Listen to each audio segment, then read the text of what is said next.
What is up, everybody? Welcome back to the channel. Welcome back to DVDs and Nuts and Popcorn. I am your host, the Physical Media Mack. Yes, we're back at $1.25 Bush for another video. Today is Saturday, the day before Mother's Day.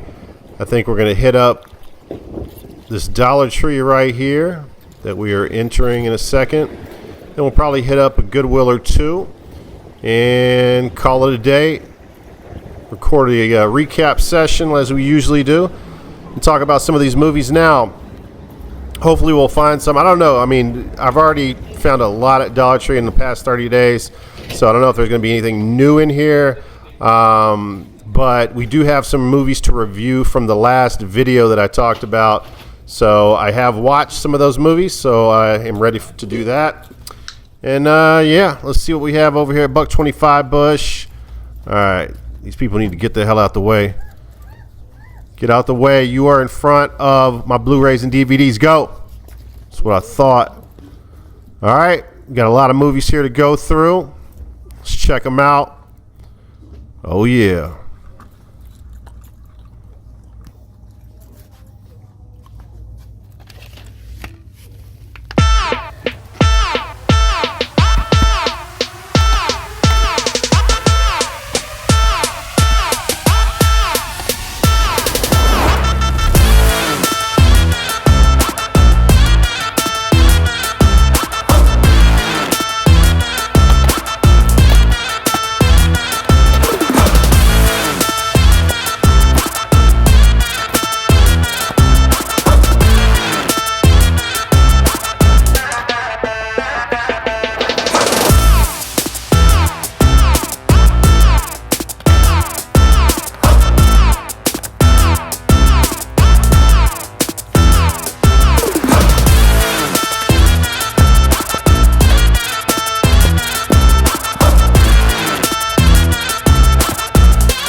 And you found me? You found me. They all find me. How did I find you? When the student is ready, the master will appear. You're not my master. Oh, but I am. Why do you keep doing it? Quit yelling! Quit yelling! Quit yelling!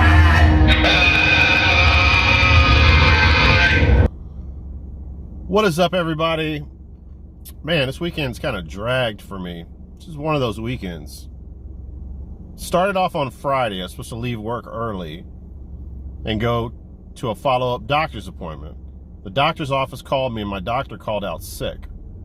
So that got canceled. And then on Saturday, I scheduled a locksmith to come out to the house to change the to rekey my house locks, right? My exterior house locks. And they no-showed. It was supposed to be at 10 a.m. No one showed. And then I realized that I forgot what locksmith I called. I didn't remember what company I scheduled the locksmith to come out from. So now I'm calling around trying to figure out who I called. So I don't know who to bitch out because I couldn't figure out what locksmith I called. So I never did figure that out. So I made another appointment with a locksmith. And it's 10 a.m. again. I scheduled it for the same time, but the next day on Sunday. Never showed up. It's 10:30. I finally get a call. Hey, Mr. So-and-so, what time would you like me to come out? Well, since, I scheduled this for 10 a.m., how about you jump in a time machine and come here at 10 a.m.? So finally, he eventually came out, but, I wasted another hour and a half waiting around for him. Because I had to get my keys changed because of all these crappy horror movies. Lord forbid my house get robbed and I lose my Dollar Tree collection of movies. It'd just be the end of the world. But anyway, yeah, so here we are, and enough bitching on my part. Let's get to, I only picked up a few new items this week, but this gives us a perfect opportunity to review some of the stuff that I've watched, primarily from Dollar Tree. Everybody's favorite place to go. $1.25 bush. Yeah. All right, let's go over this epic 8-movie collection here first.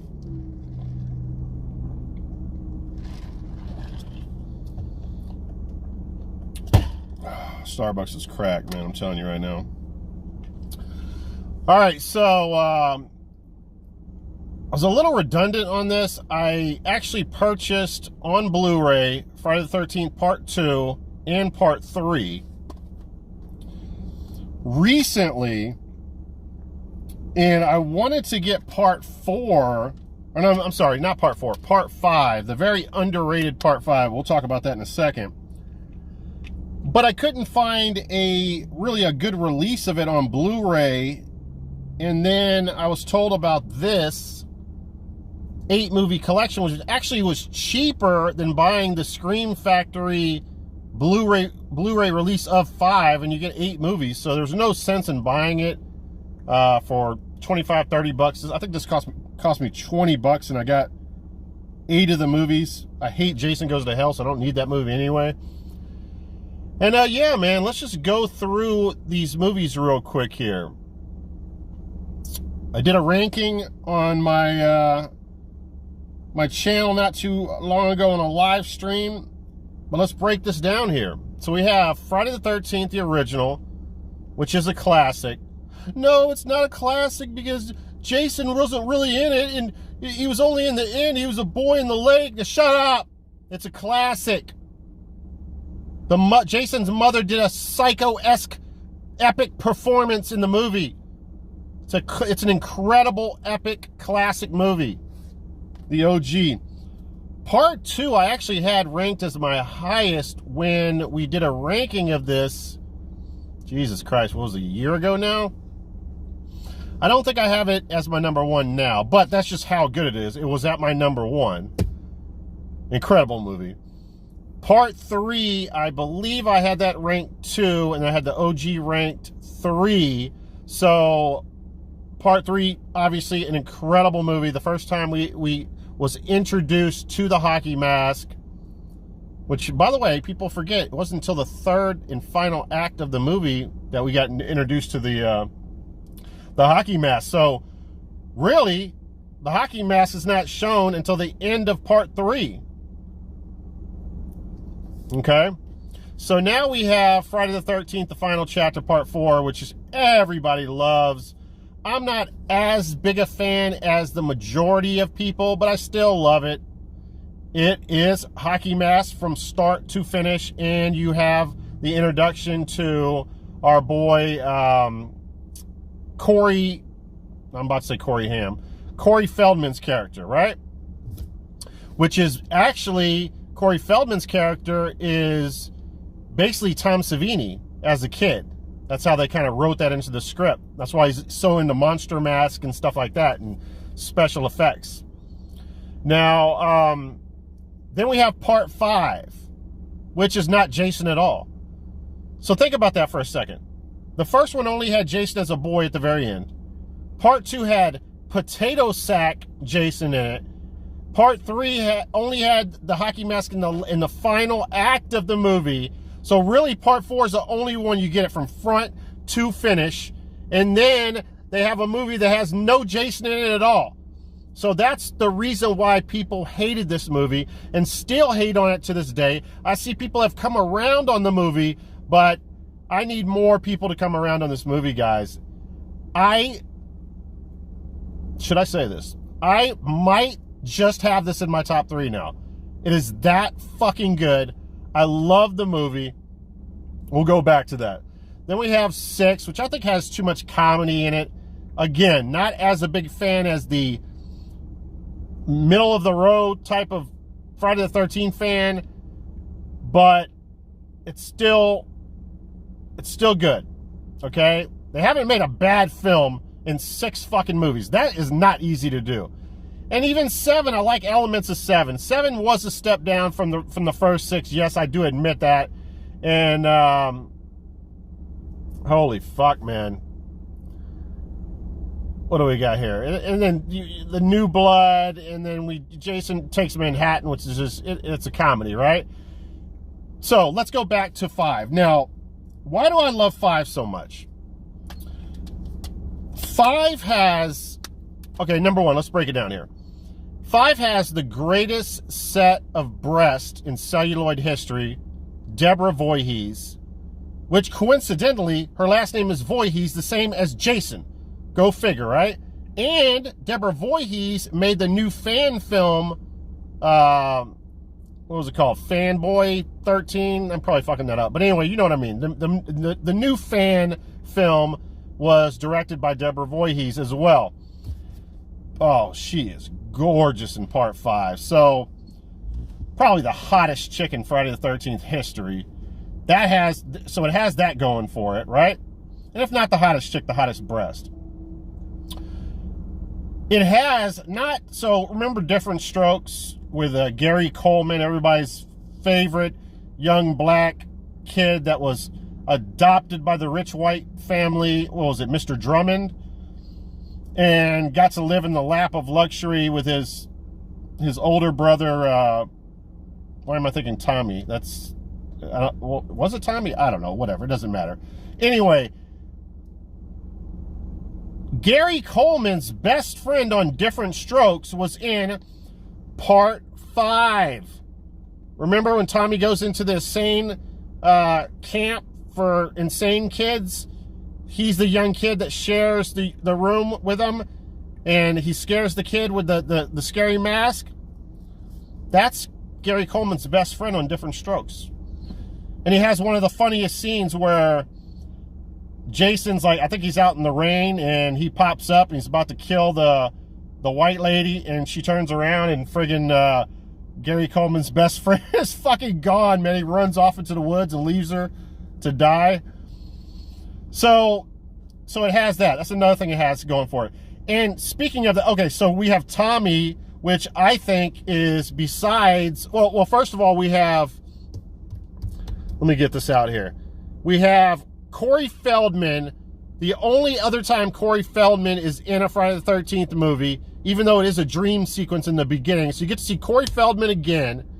And Tommy, his character, what he grows up to be, is the most badass. This guy's a fucking lethal weapon, man.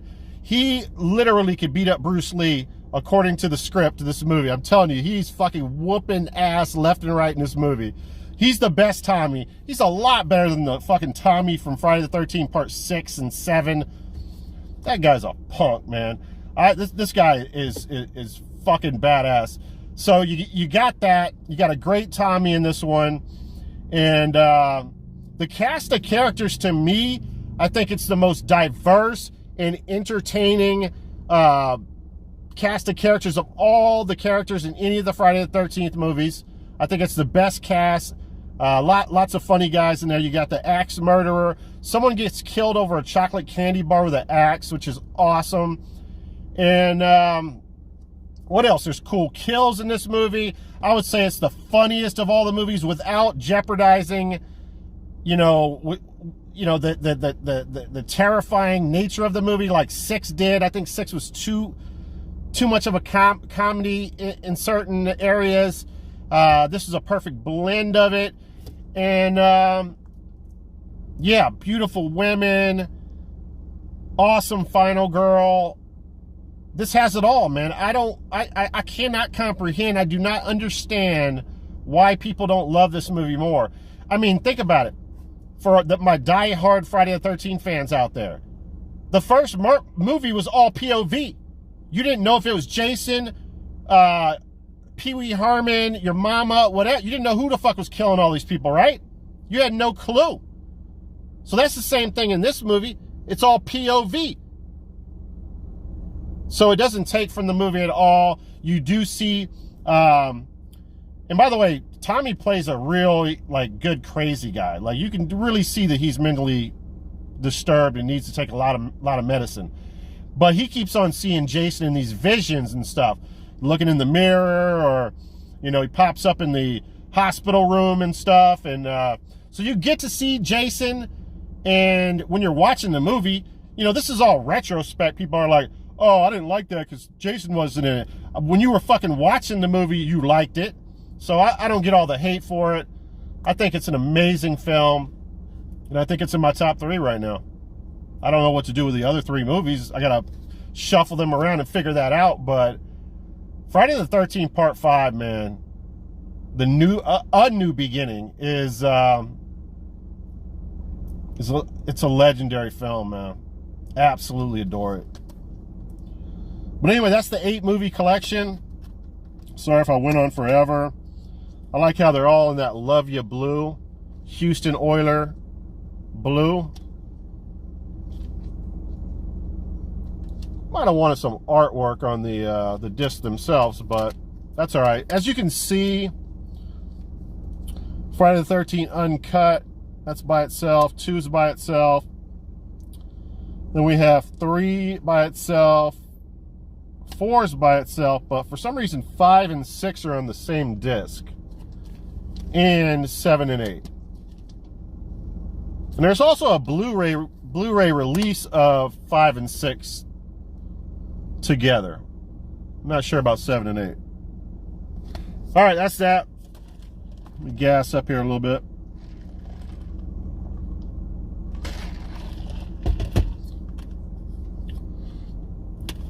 I know there's more I wanted to say about Part 5. I can't remember off the top of my head. None of this shit's scripted, guys. All right, I've got these prime bags in here. Let's break some windows.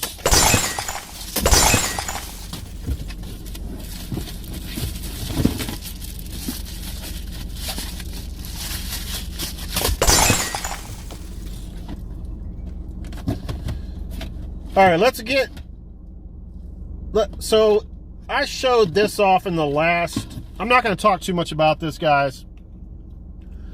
I attempted to watch Poker Run, and I could not get through the movie. It's that bad. It is a horrible movie. It's about weekend bikers are plunged into a world of horrifying violence when their women are abducted by a pair of psychopathic bikers during a motorcycle rally. It is one of the worst movies I've ever seen. I will probably be dumping this because it's so bad. I remember watching Midnight Movie, the other movie on here. It's got kind of a cool premise where people are at a movie theater and the killer is showing up from the movie in the movie theater as well and killing people in the movie theater. It's okay. It's nothing special, but it's not a bad movie at all. It's decent. But, yeah, definitely regretting picking up this double pack, even though it was a couple of bucks. I'm probably just going to throw this in my my giveaway, my 400 and 500 giveaway, along with a shit ton of movies, man. Whoever wins that's going to be definitely a happy man or happy woman, but they might bypass on watching Poker Run. That's my advice to you on that one. You got to be a really bad movie for me not to finish you. So I'm kind of getting used to the trash, the crappy, trashy movies I find on a daily basis.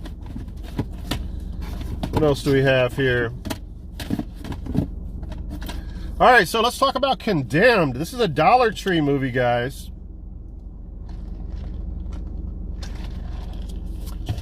I picked this one up. We talked briefly about it in the last video at Dollar Tree. I don't know if this is in any of the other drops. I think this was in the March or April drop. And the thing that's cool about this movie is the gorgeous Dylan Francis Penn stars in the movie. And if you don't know who that is, that's Sean Penn's daughter. She's an absolute smoke show. This movie gets a ton of bad reviews, but you know what? I thought it was pretty fun, man. It's a grotesque horror movie. I remember when I was watching this, I was eating, something I do is I get queso and I'll mix it with hamburger meat, and then I'll get some Siete chips, which are made from avocado. That's why I buy them. And, you know, the queso and hamburger is obviously the dip, and I'll dip the chips in them. Well, but anyway, I was eating a bowl of that when I was watching this movie, and I admit I had to turn my head a couple times, man. I was like getting to the point where I was about to throw up. There's like, because there's a lot of like throwing up in this movie going on. There's a lot of like grotesque like bubble blisters popping and just bumpy face fucking nasty people taking shits and pissing on each other, and just like it's pretty I mean, kudos to the makeup of in the effects guys in this movie, because I gotta say, man, it looks really like this apartment complex that it's basically these guys, these two couples, or is it three couples? Well, anyway, 2 or 3 couples move into this apartment, and they're part of a rock band, this up-and-coming rock band or wannabe rock band, and they're trying to save money. And apparently at this apartment complex, it's condemned and no one's supposed to be living there, but yet the whole place is full of fucking crazy people and shit, and fucked up couples and people trying to do drugs. There's like this one guy, I don't know if he's Chinese or, but anyway, his character has a drug lab in one of the units, and he's pouring down all these chemicals, these volatile chemicals down the drains and stuff, and you know, fumes are going in people's units, and all of a sudden people start turning into these like almost like zombie murderous killers and shit, and you know, all kinds of hell breaks loose. But I don't know, man. I'm probably not doing justice explaining the movie, but we talked about this movie in the last video. I just wanted to let you guys know that I did see it. And like I said, Dylan Francis Penn is so beautiful in this movie. I think she was like 25 when she did this movie. She's like, I think she's 31 now. She is so beautiful. But anyway, yeah, man, there's some cool practical effects in this movie, man. Is this worth $125? Fuck yeah, man. Put it on your shelf, man. Why not? It's an RLJ release. I don't know what happened to the E in that, but RLJ and RLJE releases some pretty fun stuff, man. Is this a good movie? No. Is it fun to watch? Can you laugh at it and watch some cool gore and some practical effects? Is it gross as hell? Yes, to all of those things. Condemned.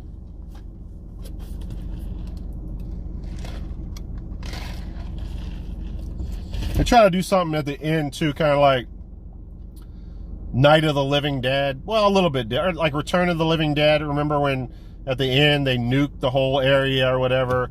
They don't do that, but they have like this important guy on the phone talking and saying everybody in the 7-block radius needs to be on house arrest, and you know, like they're trying to stop this plague that started from, I don't know, a meth lab gone wrong. I don't know how to explain it.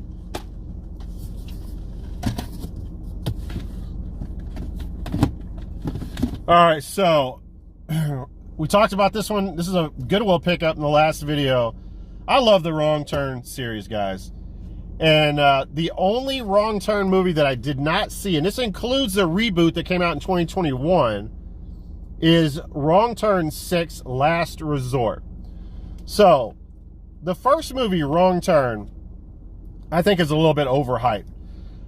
Is it the best movie in all the movies? Probably, because it has that original theme, which is a cool theme, the Wrong Turn theme. It's got decent acting in it and stuff. It probably has the best acting, probably the best story. Is it my favorite? No, it's not. Wrong Turn 2, I think, is the funnest of all of the movies. Is that a word, funnest? I think it's the best, not the best, but it makes you laugh a lot more. What am I trying to say? It's more entertaining is what I'm trying to spit out here. And then I don't really remember Wrong Turn 3 that much, but I didn't hate it for sure. And Wrong Turn 4, I remember Wrong Turn 4 because it's like in the snow, and it's in a hospital, a hospital that shut down. I can't remember if it was an insane asylum or just a regular hospital. Probably an insane asylum. Most movies go that direction. And I like that one. I remember having some problems. I think that was the first one that there was the CGI was really noticeable, but it was still fun. And then Wrong Turn 5 was horrible. It had Doug Bradley in it, which I think he's trying to do the same thing as, because I've seen him in a lot of horror movies lately. He was good. Like, I like Doug Bradley. Obviously, Doug Bradley is Pinhead from the Hellraiser franchise. And but he did not do anything to help Wrong Turn 5. Let me just put it to you that way. I like Doug Bradley in Pumpkinhead. What was it? Pumpkinhead Part 4? Yeah, I think it was Pumpkinhead Part 4. Either 3 or 4. I can't remember now. But I liked him in that. But this one, he just does nothing for the film. It's just, he's not good in this. And so that's what I remember from part. But anyway, I think Doug Bradley's trying to do the same thing as, Freddy Krueger's character does. He tries to make different movies, he tries to be in a bunch of different horror movies. Doug Bradley's taking that same route. But, and like I said, I've never seen Wrong Turn 6 Last Resort. God, this movie is, it is probably worse than Part 5. It is terrible. It is abysmal. What word is worse than abysmal? That's how bad the movie is. I'm looking for words worse than abysmal. Okay, the only redeeming quality of Last Resort, Part 6, is half of the movie is a porno. Literally, with hot women. Okay, this was directed by Valerie Malev, which I don't even know why I put that Valerie Malev directed it. I'm sure I had a point to that, but I don't know. I don't know what else that person's directed, but me putting it on there, I probably had something I wanted to tell you guys. But anyway, I would say you can just buy, if you're going to watch the Wrong Turn franchise, I just say watch 1 through 4, and I think you'll have a good time. 5 and 6 is definitely going to be a letdown for you. Yeah, it's a horrible movie. They're both horrible movies. I do like the fact that all of them have the artwork on them, like if you're buying the individual DVDs. That's Last Resort. And that's the other abysmal film there. And then I think Wrong Turn 4 is the only one that's in the snow. That's why I always remember that one. And then Wrong Turn 3, I remember enjoying that one. Wrong Turn 2 has, I'm going to forget his name. He was in the rock group Black Flag. Of course, they don't have the names on these fuckers. Y'all know who I'm talking about. Lead guy from Black Flag. He's a badass in a lot of movies. I can't remember his name off the top of my head.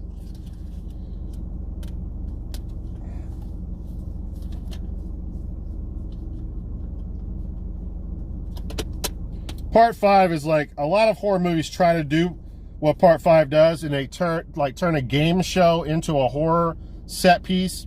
And this one's on an island, and they have a game, or not a set piece, but they have a game show going on in an island. I've seen many movies try to do that game show type of theme, and they all fail. Part 2 actually does a good job with it. But yeah, man, I'll talk no more about that. Oh, I'm sorry, I found it. I found my notes here. I knew I had some notes on Valerie Malev. That sounds like a girl, but it's not. It's a guy. And so he happens to be, oh, by the way, so, oh yeah, I know what I wanted to talk about. So in part 5, I think part 5 and 6, they're on this kick where about having sex with your sisters and your mother. This whole inbreeding stuff is superior to what, you know, us regular people do, which is kind of hilarious and stuff. It's like, you're not the superior race. Like, take a look in the mirror at what you look like. But anyway, this director, Valery Malev, happens to be a fan of inbreeding, apparently, because he just released a movie in 2019 called Bullets of Justice, where humans are inbreeding with pigs to create a super soldier. Yeah, so I can't wait to check out that movie. Pigs inbreeding with humans. Is that even possible, to inbreed? Isn't inbreeding your own? I don't know. Anyway, moving on. Wouldn't that be outbreeding? I don't know. All right, so we talked about this already. I bought this release, which is a German release, and it's in German, so it was no good to me. I'm going to keep it because I like the Blu-ray. I like the clear case on it. But like I said, I went out and got this because I'm such a huge fan of this movie, Look Away. Now, I'm not going to talk about it like I talked about it last time. I pretty much spoiled the whole movie, but I will talk about some other stuff. I did rewatch this again. Like I said, it is a great film. This movie is about perfection. The dad is a plastic surgeon in the movie, and he's obsessed with perfection. His wife in the movie, which is played by, I think I mixed it up in the last video, is played by Mira Sorvino. She is obsessed with looking perfect. She's had plastic surgery done on her by her husband, and so their whole world is about perfection and looks, perfect nose, perfect ears, perfect eyes. And their daughter is, you know, this fragile young child blossoming into her young womanhood, and she is literally not comfortable in her skin, and she's got these parents. So that makes for an interesting dichotomy.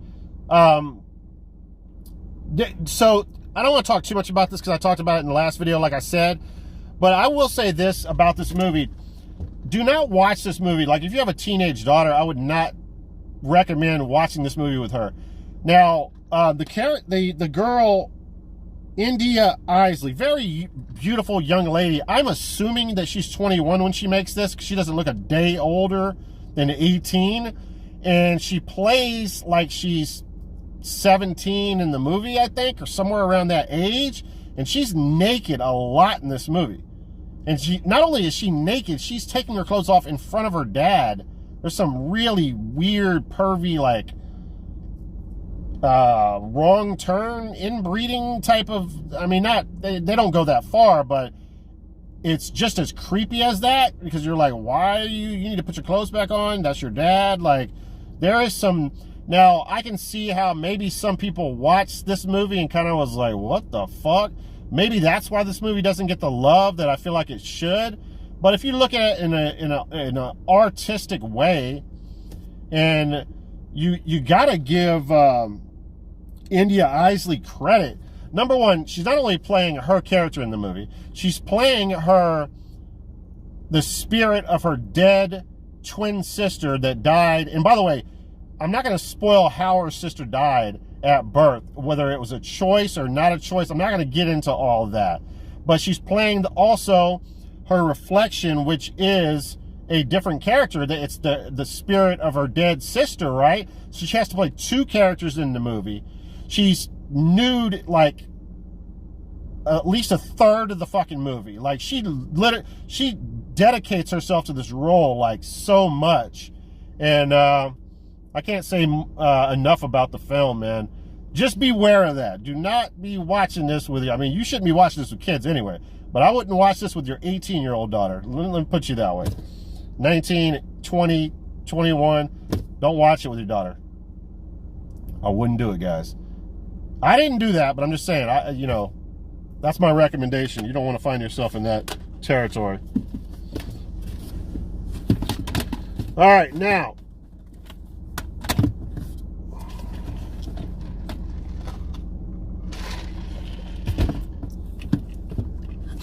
And again, I talked about these movies in the last video, so I don't want to say too much more about those movies.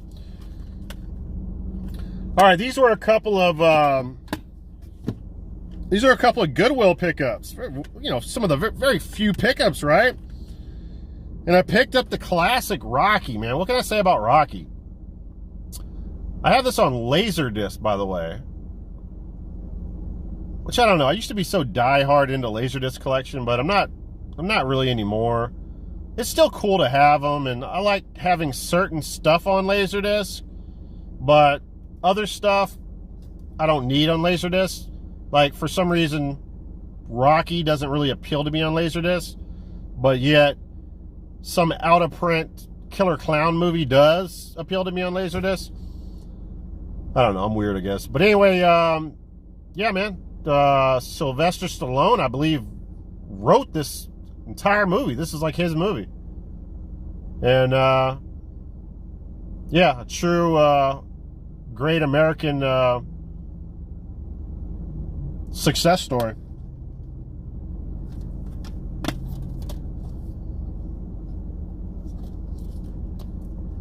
Philadelphia's own Sylvester Stallone. Or he plays he's from Philadelphia. Where is Sylvester Stallone from? Is he from Philly? No, I don't. He might be from Philly. I don't know. All right, now, this next movie, I definitely own Romancing the Stone on Laserdisc. But I don't think I have Jewel of the Nile. But these are, childhood favorites of mine. When I was growing up, I watched these movies and loved them. And, who doesn't love Kathleen Turner? Kathleen Turner and Michael Douglas made so many cool movies together. Such a good couple on film. And this right here, this Blu-ray is actually out of print.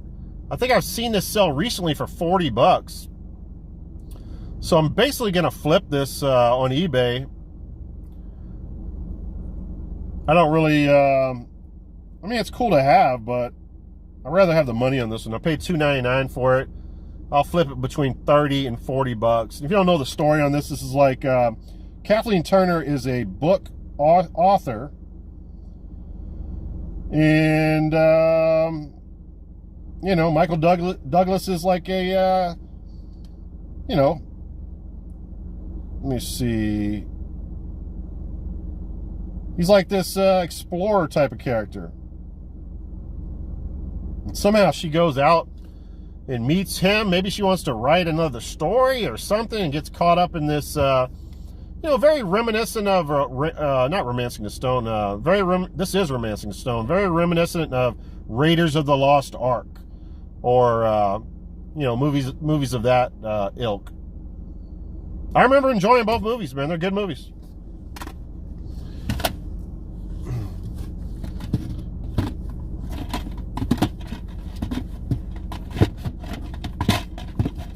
All right, I don't really have any notes on this, but I finally did watch Rendell, and I promised you guys I was going to talk about this movie a little bit in the last video. I shouldn't say the only. I mean, to me, one of the problems with this movie is, this is a shout factory. One of the problems with this movie is it's too long. I think it's like an hour and, let me see. It's an hour and 8 minutes. So that's what, an hour 48? Am I doing the math correctly there? It's too long, guys. I wish every director in the world would keep his movies at an hour 30 max. An hour 30 to some movies are way too long. So an hour 45 is like watching The Godfather Part 2. I'm just not down with that. So I wish they would have shortened this one up. I love Rendell. I think he has a cool name. I think he is badass looking. I think there were some really cool action fighting sequences in the movie. I wish that he had some fucking weapon. Like, I don't understand, like, Okay, Superman doesn't have a weapon, but Superman can fucking fly. This motherfucker can't fly. And Batman has, you know, the bat fucking thing. What am I trying to say? He has the bat toolkit. He's got all kinds of shit. I'm trying to think of other superheroes. Superheroes have shit at their disposal. So I don't understand why this guy has no fucking weapons at all. That does bother me now in retrospect, thinking about this. I don't know why I didn't think about this when I was watching the movie, but now it's bothering me. But anyway, he looks badass, man. And again, this movie's done in a very like comic book style. The coloring, a lot of yellows and a lot of rain sequences, and it just looks like almost like it's you know, ripped right from the pages of a DC Marvel comic book. You know what I mean? Like it's pretty cool, man. It's a revenge story. You know, you do have to read subtext in this movie. It's a Finnish film from Finland, and you don't know why I was preoccupied when I was watching this, man. If you miss dialogue in this movie, you have to rewind it because you don't want to miss anything, because the story kind of, you know, it's one of those movies you got to really pay attention to. I might have to do a second watch on it. But I will be honest with you, I'm kind of hoping that Rendell has a sequel. I would like to see Rendell again. I would like to see his character develop into a character that has fucking weapons. But, yeah, I thought the movie really looked good, sounded good. Thought the acting was fine. And it had a pretty cool cast of like evil villains characters in the movie. At one point they get this one guy who's apparently he's locked in prison in chains all the time, but when this one, I don't know, crime boss family calls, he gets released from prison and does like missions. And not only does he do missions, he calls like 7 other people on the phone and from all over the world, and they all meet up, and it's like a crime team. So yeah, I mean, it's got some good stuff going for it. It's just, yeah, the guy needs he needs an arsenal. But yeah, it's Rendell.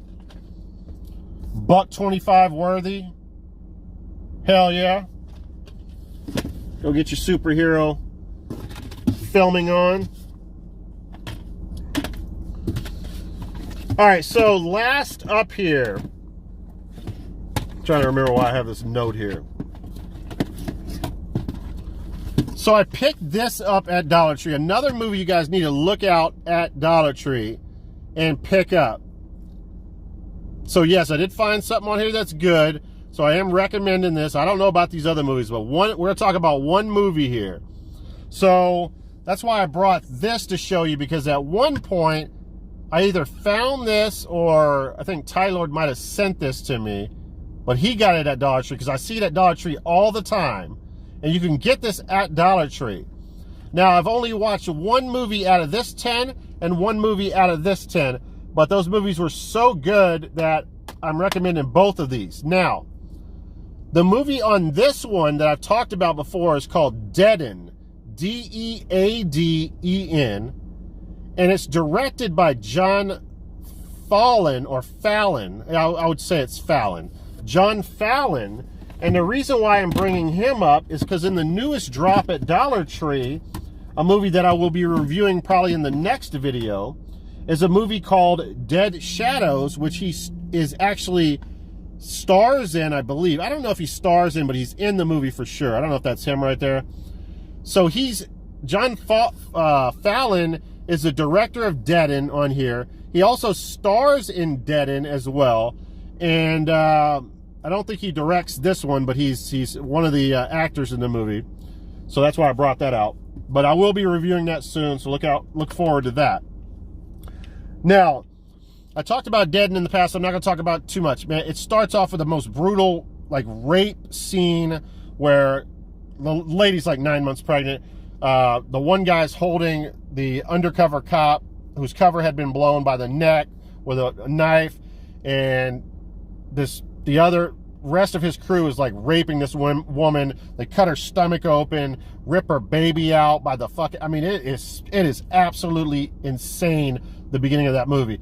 And Denon actually has, I tried to look this up on Wikipedia, on IMDb, but it almost reminds me of the original Texas Chainsaw Massacre, where you're like, man, these guys don't even seem like they're actors. They literally seem like a crazy family. That's how some of these evil bad guys are. Just the bad guys in this movie are these brooding, like big, like just, you know, steel jaw looking fucking just bad dudes, man. I mean, they are really good in that movie. Denon, man, you buy into the fact that they're evil characters. Now, so enough about that. So I learned that when you see something shitty like this at Dollar Tree, you might find the needle in the haystack in here and find a gem of a movie, and Denon definitely is. It looks like shit. I'm hoping one day to find a transfer of it that looks better, but I say that to say this. And by the way, I didn't literally, I got lucky. I watched, the first movie I picked was good and never watched any of the others. This, same thing. I picked one movie out of this, and holy fuck, it is fun, man. Hold on, let me get a sip here.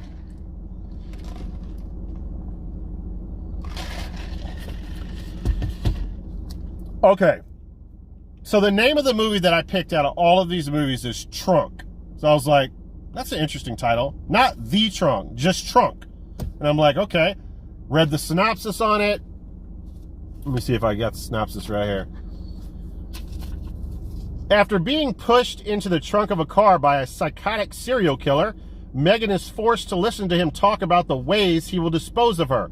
Unwavered by the horrific stories, Megan plays along with his sadistic game. But will her compliance help her survive, or will it ensure a more gruesome death? So I thought the premise of it sounded good. It got terrible reviews, but if you read some of the reviews, you see some that, you know, you say, man, that sounds pretty fucking good. And I read a few of those that people really loved it. So I picked the right movie, guys, because it is really a fun movie. So it was released, I believe, in 2009 and stars Jennifer Day. Look up Jennifer Day, man. She is a smoking hot chick. She's built like a fucking shit brick house, guys. She's like Italian and of Polish descent. And I'm telling you, man, that combination works, because she is stunningly beautiful. I don't know why she hasn't been in any other movies. I mean, she has been in stuff here and there, but nothing major. I am on her bandwagon, and I want Jennifer Day to be in some more movies. I root for Jennifer Day. I thought she was great in this film. So the psychopath, the serial killer in this movie, basically in the beginning of the movie, catches her in the parking garage, puts like this teddy bear on the ground. She kneels down to pick it up. He's right behind her, pops the trunk, throws her in the trunk, bam. He's off and running, right? So he puts this Radio Shack, he even says it in the movie. He puts this Radio Shack speaker mic system in the trunk of the car, and he's got like these toggle switches in the front of the car, and so he can talk, he can hear everything that's going on, and they can have a conversation back and forth, right? So the guy is obviously a sociopath, right? He refers to the kidnapping as a date, like on several occasions. She's like, what are you going to do to me next? And he's like, well, this is going to be the next part of the date. You know, it's like, it's hilarious.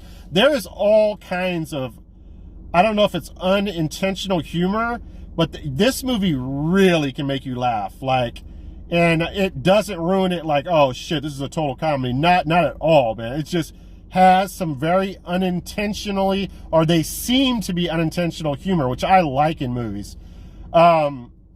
His whole thing is, and by the way, he talks like, it's almost like Saw a little bit.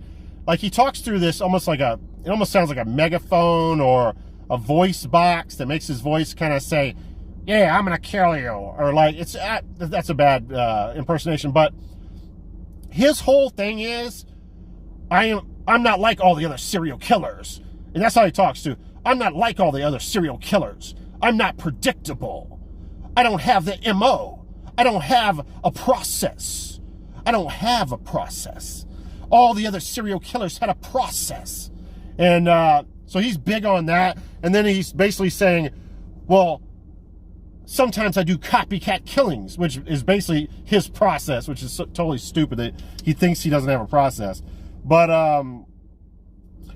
yeah, he starts explaining shit, and he's telling her, you know, I might do like Jeffrey Dahmer. I might chop your head off. Jeffrey Dahmer put heads in freezers, and she's in the trunk, and she's going, I don't want to go in a freezer. And he's like, I'm not going to put you in a freezer. I'm going to put your head in the freezer. I don't know, man. I just started laughing out loud. There's so many funny little scenes like that. And I put a sound drop in the beginning of this video of him talking to her, saying how, oh, are you praying to God? Is there a God? He's like going through this whole like spiel with her about God. And there's a lot of funny dialogue in this movie. There's this one scene where she's like, please pull over. I'm gonna piss my pants. I'm gonna pee on myself. And he's like, yes, go ahead and pee on yourself. Yes, pee in those panties. I'm gonna wring your panties out and drink your pee. It's so much over the top, like outlandish shit he's saying to her. It's so funny. But yeah, I mean, listen, man. Number one, she's in the trunk of a car the whole fucking movie. She's acting her little ass off, her little 5'5" ass off. Not that that's little. And she is, yes, I know her height. Obviously, I'm obsessed with her, I guess, now.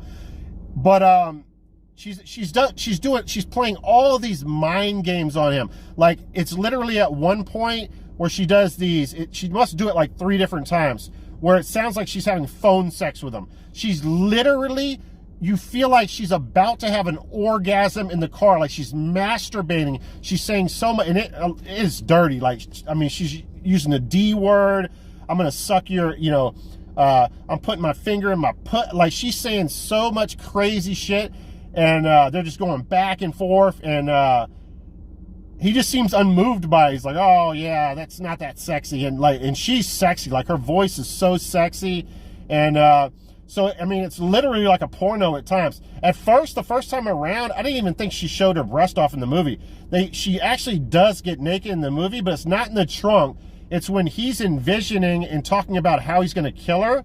They do these, almost like, it looks like a dream sequence kind of scenario.